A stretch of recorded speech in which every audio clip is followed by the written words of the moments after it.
Valentine's day అనగానే మనకు గుర్తుకు వచ్చేది ప్రేమ, గులాబీలు, చాక్లెట్లు, బహుమానాలు. అయితే దేవుడు చేస్తున్న వాగ్దానం ఏమిటంటే, పర్వతములు తొలగిపోయినను, మెట్టెలు తత్తరిల్లినను నా కృప నిన్ను విడిచిపోదు, సమాధాన విషయమైన నా నిబంధన తొలగిపోదు. ఒక గులాబీ ఇచ్చి నేను నిన్ను ప్రేమిస్తున్నాను అని చెబితేనే ప్రాణం ఇచ్చినంతగా ఫీల్ అవుతావు.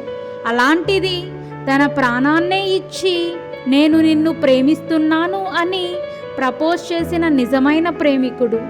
దేవుడు అనగా ప్రేమ, ప్రేమ అనగా దేవుడు.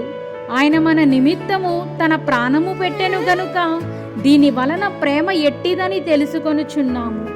దేవుని వాక్యం ఇలా సెలవిస్తుంది, శాశ్వతమైన ప్రేమతో నేను నిన్ను ప్రేమిస్తున్నాను గనుక విడువక నీ ఎడల కృప చూపుచున్నాను. Ever lasting love. ఆమేన్.